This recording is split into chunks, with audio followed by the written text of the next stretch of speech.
good morning. This is Pigsy doing another video. Few topics. Why can't you make money? I mean, some people, this is money magic. Some people want to make magic, want to make money, but they can't achieve it, and it's because of stuff to do with the intentions, maybe law of attraction as well.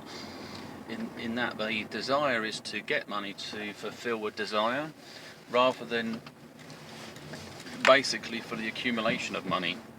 So you've got to look at the behaviour and patterns of the wealthy. They're often very, very tight. There was a news story about a bank manager who got sacked for stealing sandwiches at work.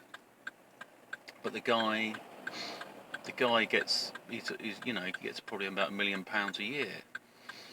It's just ridiculous.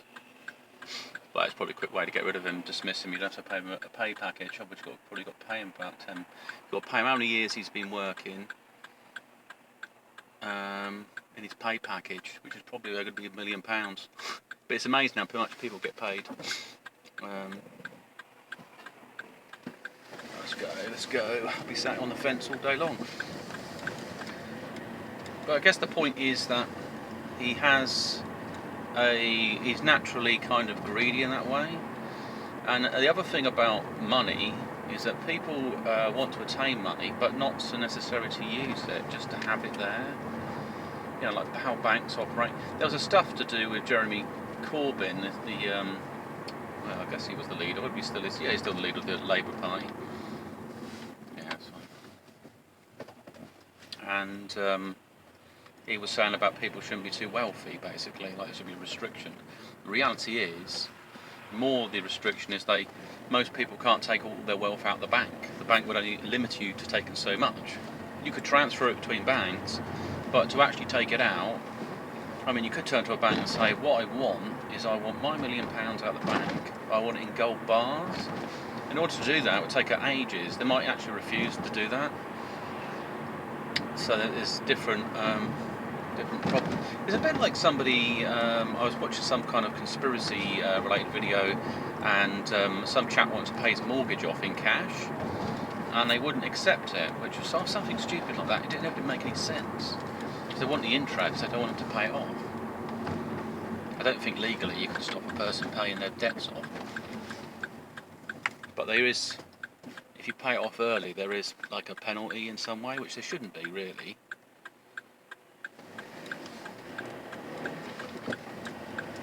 I mean, possibly they should, there might be another way to work it out. Because they generate interest, don't they? Like, you pay back more, but you get cash back from paying off it early. So you pay a higher sum in your loan, and then you get a percentage back of that as a kind of quick repayment bonus. You shouldn't be penalised for it. So yeah, I mean, it's something I've got to do at the moment, just looking at getting rid of a loan. But I've got strong desire to sometimes spend money. That's the thing. It gives you a certain pleasure, and you have to have the pleasure to want to acquire money, and it's different because it's in your nature. So it's very difficult to change your nature. So somebody might say, "Oh, well, I want to save up all this money," but they want it for a purpose, and so the opportunity for the purpose to come up with, because the law of attraction, maybe, like you have the opportunity to borrow a loan, maybe the friend suddenly decided they wanted to go to, say, Thailand or wherever, and, so basically the conditions are created for the desire, but it doesn't necessarily involve money, because money in itself is a separate material entity, and so you really have to have that power of influence to attract money. And you may do this by, if you've got physical money, you might want to put it into some people have got money pots, but if it's in the bank, you don't control it. It's never there with you. So it might be better if you've got the money you're saving up in a pot in your house, probably better, or that you can create a kind of like altar or something where you put your money.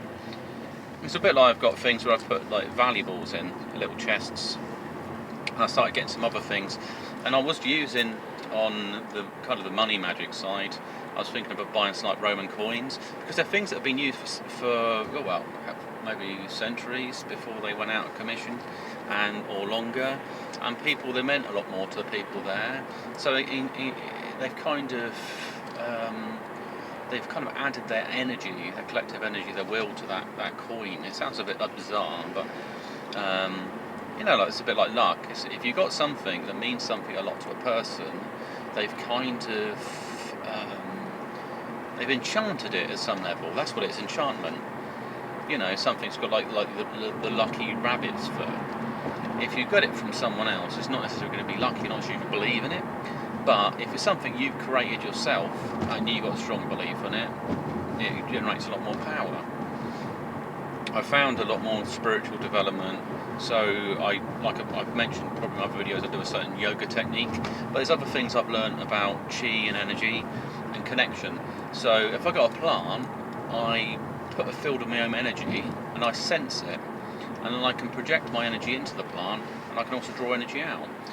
But it becomes this kind of so it's kind of like Reiki levels. And I'm not taking, it's more a case of interaction between energy fields. And some people might say, well, I don't believe that. But then if you didn't have energy fields, you would be at the room temperature. You wouldn't have, your body wouldn't be knocking out infrared, it wouldn't be having other things. Your body uses electricity. Some people could be in disbelief of that. Because if you can't see it, does it really exist? That's kind of the question people have. And to be honest, if it's a question you can't answer, that's good. It keeps your mind focused, looking for answers. So that's the esoteric way of doing it. If I can't prove it, it doesn't exist. Maybe you can't prove it because you haven't found the way to prove it. And the journey is learning how to prove that. It's a bit like Tesla and these different types of electricity. So I think he covered, was it 3 different types? But I think there's a 4th, there may be some more. There was something what blows generators up. It's like it accumulated, it's like a static charge, and then it was released because it kind of went over a certain threshold or boundary and it was able to influence. So it's a bit like subtle forces, like gravity, a weight on top of something. At first you won't really notice the effect, you'll be aware there's a weight there. But over time, it's a bit like if I stand on a thin plank of wood, or I stood on a plank of wood, it might, after a while, start to crack, and then it'll break, depending on the thickness of the wood.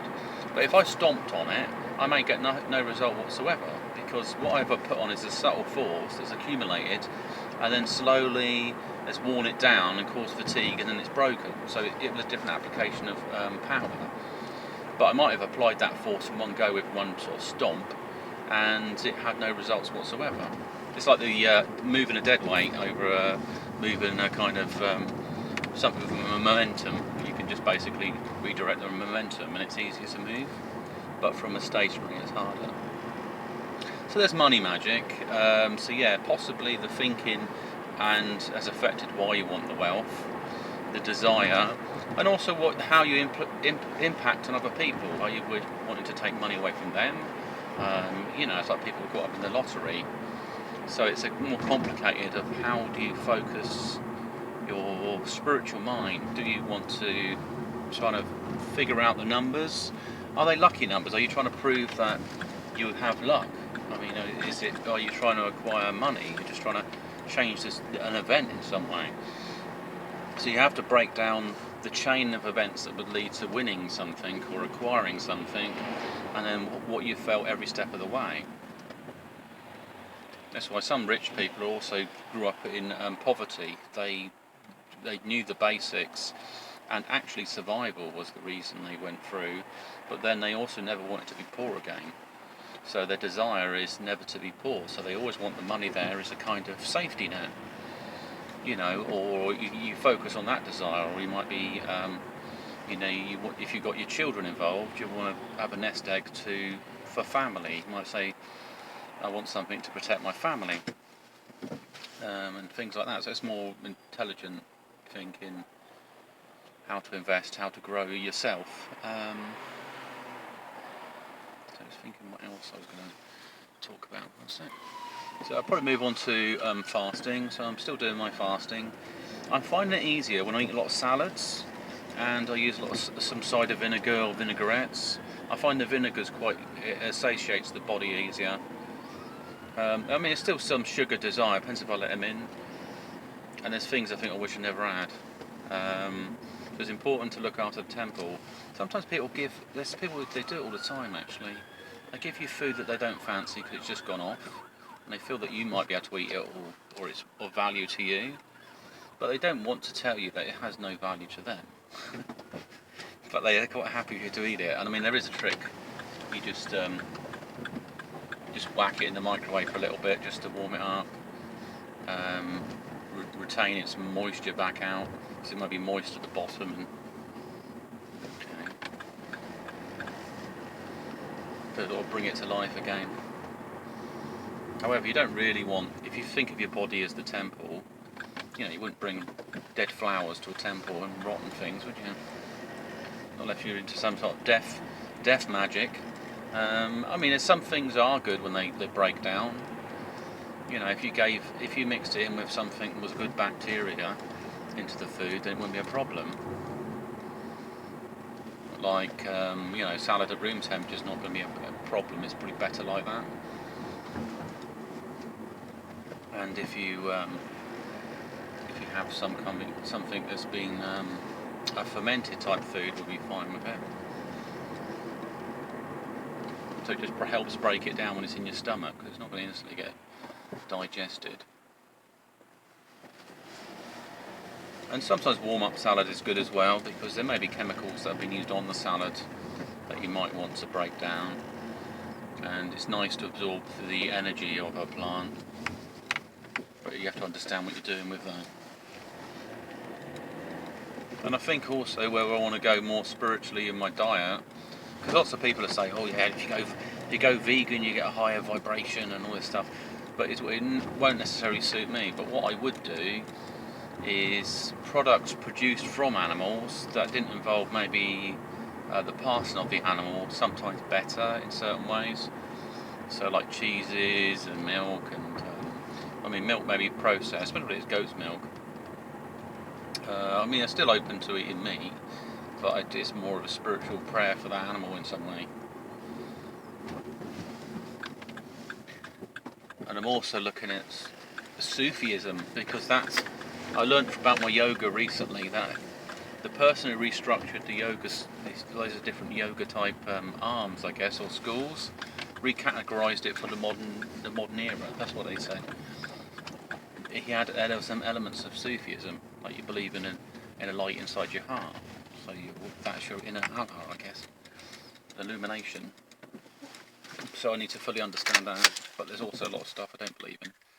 And I guess my thoughts were that spirituality is something you feel, why religion can be something like a mental construct, so it's more about the thinking than the feeling.